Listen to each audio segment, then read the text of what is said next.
ఎలా ఉంటుందో 10:30కి నేను ఇంటికి వెళ్తే మా అన్నయ్య షూటింగ్ నుంచి క్యాన్సిల్ చేసుకుని వచ్చేస్తా ఉన్నారు. మా వదిన ఇంట్లో హాల్లో ఉంది, మా నాగబాబు వీధి బయట తిరుగుతూ ఉన్నాడు. మొత్తం అందరూ ఏమైపోయాడు, ఎక్కడికి ఏమైపోయాడని. నేను ఎగ్జామ్ రాసి వస్తున్నాను, బస్సులు దొరకలేదు, నాకు 2 బస్సులు మారి రావాలని చెప్పారు. నాకు కార్లు లేవు ఆ టైంలో. అంటే అలాంటి నన్ను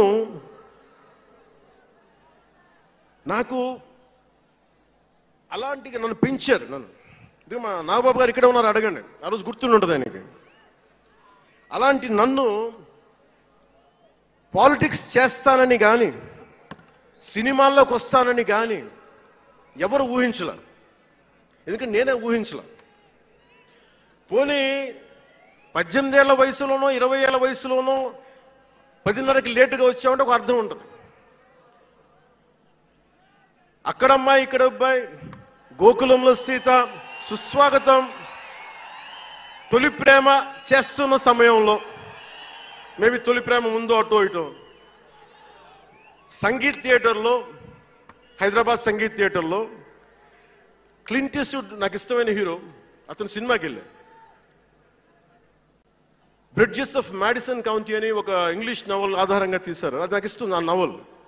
సో ఎలా తీశారని చెప్పి నేను షూటింగ్ రిలీజ్ కూడా అయిపోయినట్టుంది తొలి ప్రేమ.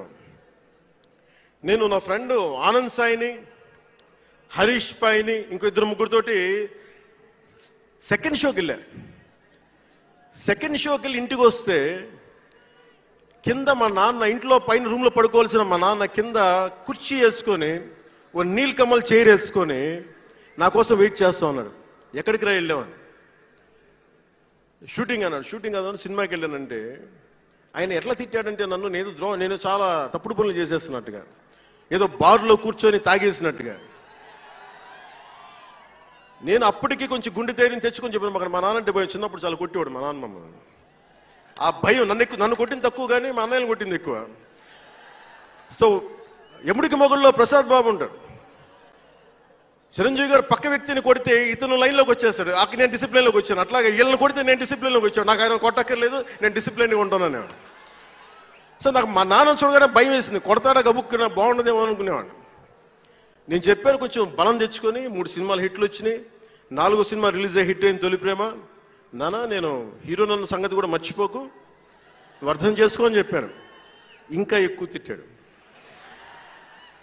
అంటే మా నాన్న తిట్లు ఎలా ఉన్నాయంటే చెప్పలేను. కానీ ఈ అర్ధరాత్రి అపరాత్రి తిరుగుళ్ళు ఏంట్రా, ఈ సెకండ్ షోలకి వెళ్ళడం ఏంటి,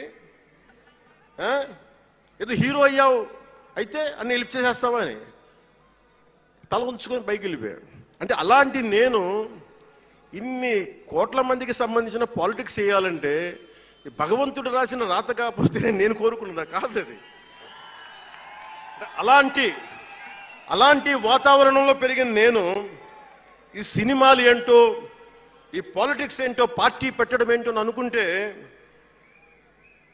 అంటే ఇందాక ఎందుకు బయటికి వెళ్ళాలంటే ఇవన్నీ ఆలోచిస్తున్నా. ఇదంతా భగవంతుడు మాయ తప్ప నాది కాదు నాకు తెలుసు. అలాంటి జీవితానికి దారి ఏర్పరిచింది, ప్రజా సమస్యలపై నిలబడేలా చేసింది, పార్టీ పెట్టనిచ్చింది నాలోని భావ తీవ్రత. పార్టీ పెట్టనిచ్చింది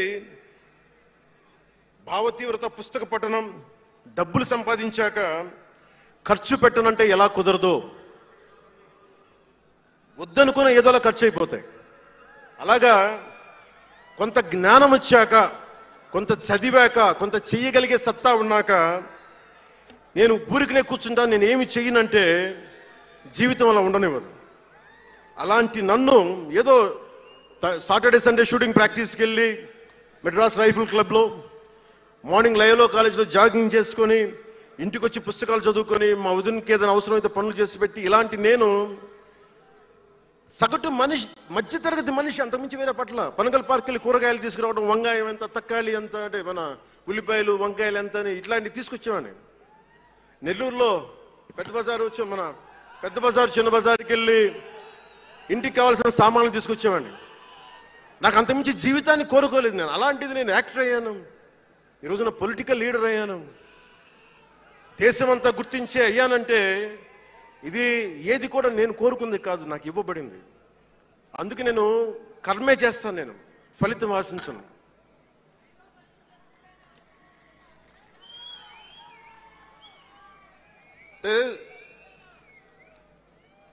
అంటే ఎలా ఉంటుందంటే, ఇవన్నీ ఎందుకు చెప్తున్నానంటే, సగటు మనిషి చాలా భయాల మధ్య, చాలా బాధ్యతల మధ్య జీవితాన్ని కొనసాగించాలి. ఒక మాట అంటే ఎక్కువ, ఒక మాట అంటే తక్కువ, చాలా సన్నని గీతల మధ్య బతకాలి. ఒకలాగా చెప్పాలంటే అరిటాకు లాంటి జీవితం. అరిటాకు ఉంది కదా అని జీవితం వడ్డించిన విస్తరు అవ్వదు.